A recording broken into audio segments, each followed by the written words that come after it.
यीशु का क्रूस ही उत्तर है, लहू ही उत्तर है, प्रार्थना ही उत्तर है, परमेश्वर की सामर्थ ही उत्तर है। आज हमें चर्च को बताना होगा कि अपने घुटनों पर वापस आइए,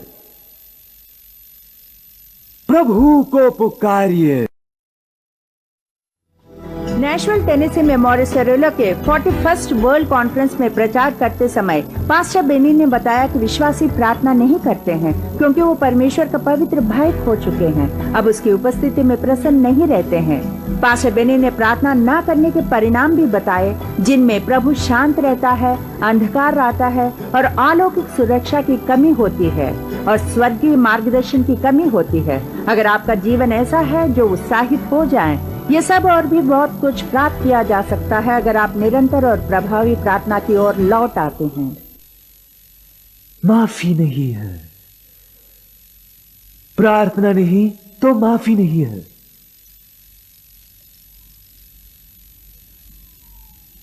हाल ही में देखिए, मैंने सुना कि एक प्रचारक टीवी पर आकर कहने लगे कि पापों का अंगीकार करने की जरूरत नहीं है। मैं सोचने लगा कि चर्च को क्या हो रहा है, सब लोग पागल हो गए हैं, कुछ लोग पागल हो रहे हैं। अंगीकार के बिना कोई माफी नहीं मिल सकती है।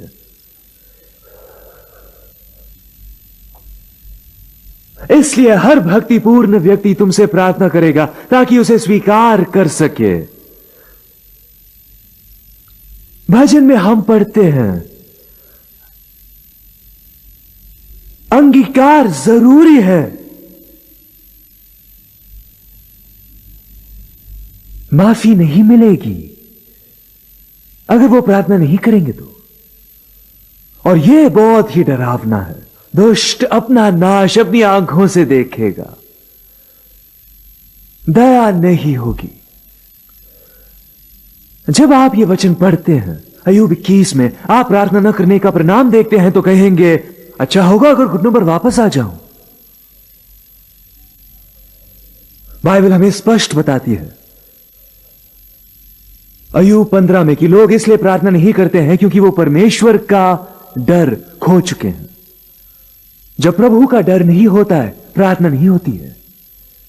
जब तक प्रभु का डर आपके जीवन में होता है, आप प्रार्थना करेंगे। चलिए वचन लिख लीजिए, यह है अय्यूब अध्याय 15 वचन 4।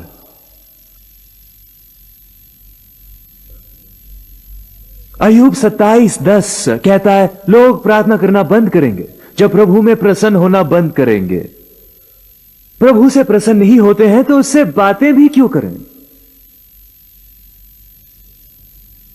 और भजन 14 वचन 4 कहता है, लोग तब प्रार्थना करना बंद करेंगे जब वो खो देते हैं प्रभु का ज्ञान। जब प्रभु का कोई ज्ञान नहीं है तो वो क्यों प्रार्थना करें। इसलिए डर न होने के कारण ही प्रार्थना नहीं करते हैं, प्रसन्नता नहीं और ज्ञान नहीं। लोग कहते हैं कि मैं प्रार्थना करना बंद करूंगा। जो लोग प्रार्थना करते हैं वो साबित करते हैं कि वो प्रभु से डरते हैं। जो लोग प्रार्थना करते हैं साबित करते हैं कि प्रभु में प्रसन्न रहते हैं। और जो लोग प्रार्थना करते हैं साबित करते हैं कि वो प्रभु को जानते हैं। क्योंकि भजन 14 वचन 4 कहता है, प्रभु के ज्ञान के बिना लोग प्रार्थना नहीं करेंगे।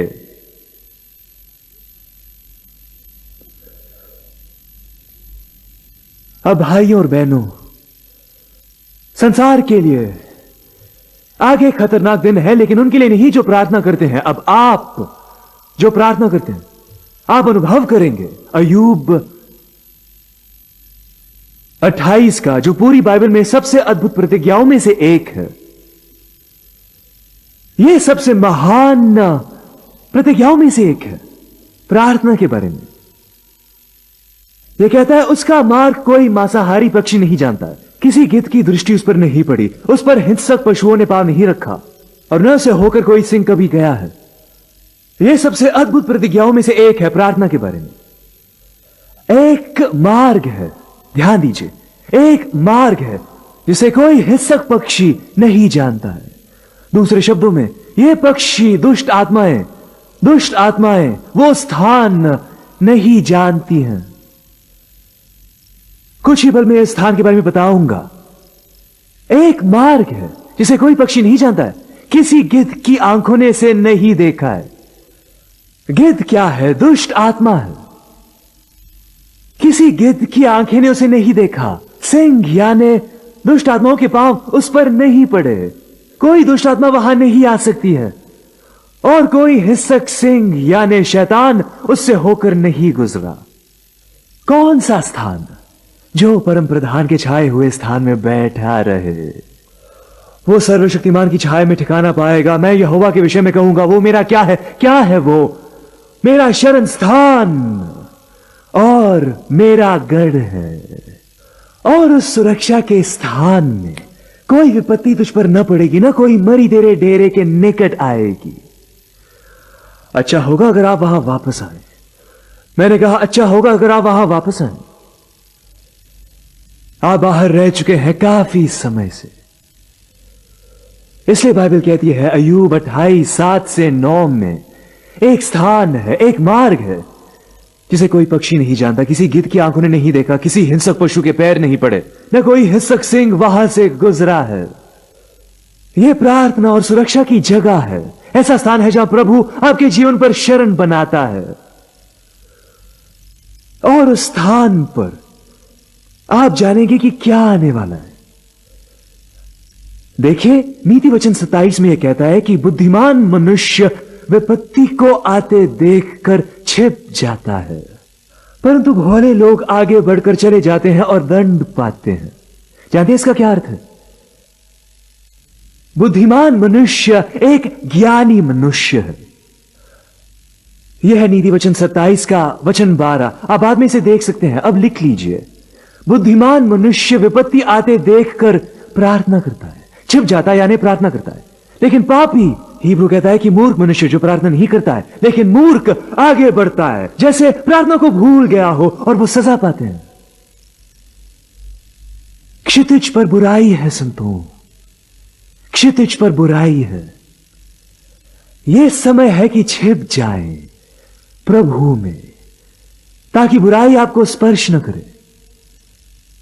आप समझ रहे हैं ना? क्षितिज पर बुराई है, पहाड़ों की चोटी पर दुष्ट आत्माएं आ रही हैं। आप इसके बारे में क्या कर रहे हैं? बहुत से लोग प्रभु से दूर जा रहे हैं, सामाजिक सुसमाचार में जा रहे हैं, शक्ति से प्रदूषित। आप इसके बारे में क्या कर रहे हैं? आज आपके चर्च में सुसमाचार प्रचार नहीं होता। आप इसके लिए क्या कर रहे हैं? ऐसे पास्टर्स हैं जो पलपिट पर खड़े हैं, जो अपना अभिषेक खो बैठे हैं। आप इसके लिए क्या कर रहे हैं? आपको देखना होगा कि क्या आ रहा है। 2012 आपका सबसे उत्तम या सबसे बुरा साल होगा। यह आपका निर्णय है। आप लोग मेरी बात समझ रहे हैं ना? 2012 हमारा सबसे उत्तम या सबसे बुरा साल होगा। यह आधारित है इस पर। अगर अपने घुटनों पर है, सबसे उत्तम साल होगा। मैंने कहा अगर आप अपने घुटनों पर हैं तो यह आपका, फिर से कहिए, अगर आप अपने घुटनों पर हैं तो यह होगा आपका सबसे। ठीक है, चुनाव आपका है। प्रभु ने आज आपको चुनौती देने को कहा। मैं आपको चुनौती दे रहा हूं क्योंकि प्रभु मुझे चुनौती दे रहा है। मैं वास्तव में खुद को प्रचार कर रहा हूं और मुझे यह पसंद है। जब प्रभु अपने दास को चुनौती देता है तो यह समय है कि दास मसीह की देह को दे। कि जिस प्रभु की हम सेवा करते हैं वो छिपता है उद्देश्य से। वो छिपता है ताकि देखे कि हमारे अंदर क्या है।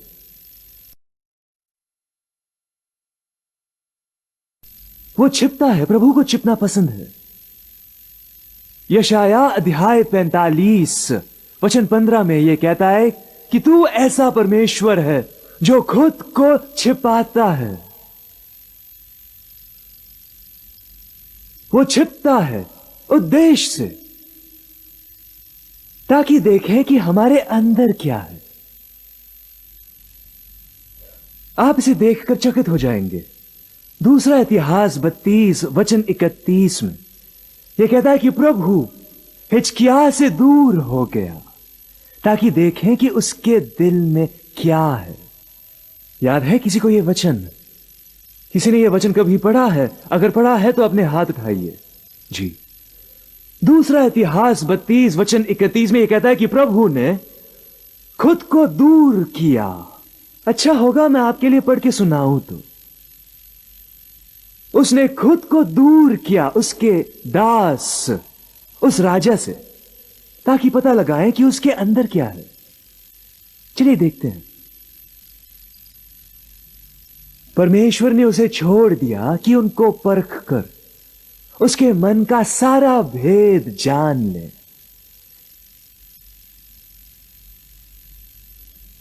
जिस प्रभु की हम सेवा करते हैं, हालांकि वो छिपता है, उसके बारे में कुछ अद्भुत है। मैं चाहता हूं कि आप ध्यान दें प्लीज। डॉक्टर सरेलो, प्रभु हमसे छिपता है ताकि सोना को बाहर निकाले, क्योंकि वो हमें परखता है। ध्यान दीजिए प्लीज। कितने लोगों ने महसूस किया है कि प्रभु की उपस्थिति आपसे दूर की गई है? कम ऑन, सच सच बताइए। जी, जहां अचानक बैम वो चला जाता है, वो ऐसा क्यों करता है? मैं आपको बताऊंगा। इसका उत्तर पाया जाता है अय्यूब 23 में। एक अद्भुत वचन है।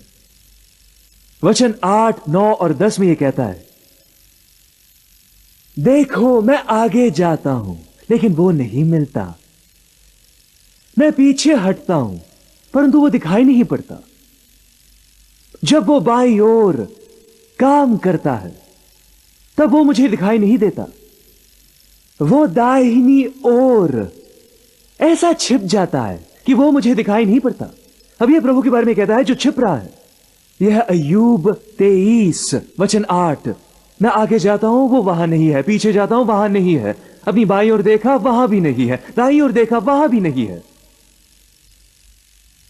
लेकिन वचन 10 देखिए, परंतु वो जानता है कि मैं कैसी चाल चला हूं। यानी वो देख रहा है, मैं उसे नहीं देख सकता लेकिन वो मुझे देख सकता है। वो मेरे मार्ग जानता है और फिर वो ये कहता है, जब वो मुझे तालेगा तब मैं सोने के समान निकलूंगा। वो ये अद्भुत है। प्रभु छिपता है आपको परखने के लिए। प्रभु आपको परखना चाहता है ताकि देख सके कि आप किस चीज के बने हैं। प्रभु आपको परखेगा कि आपके अंदर क्या है, किस चीज से बने हैं आप। देखिए, प्रभु का अपना तरीका है कि विचारों को लेकर आए।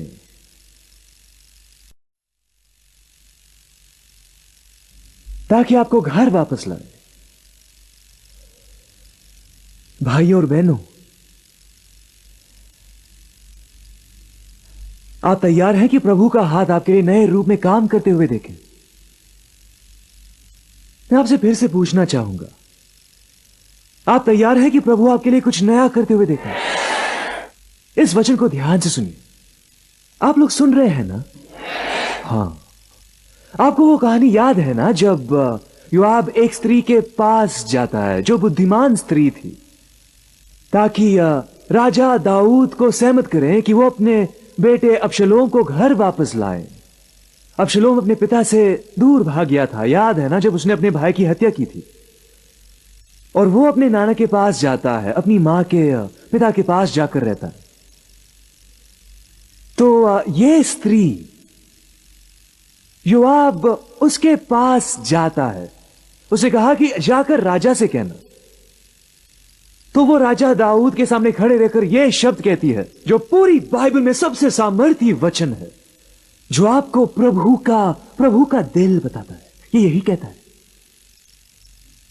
वो राजा से कह रही है, उसने कहा, यह है 2 शमूएल अध्याय 14 वचन 14।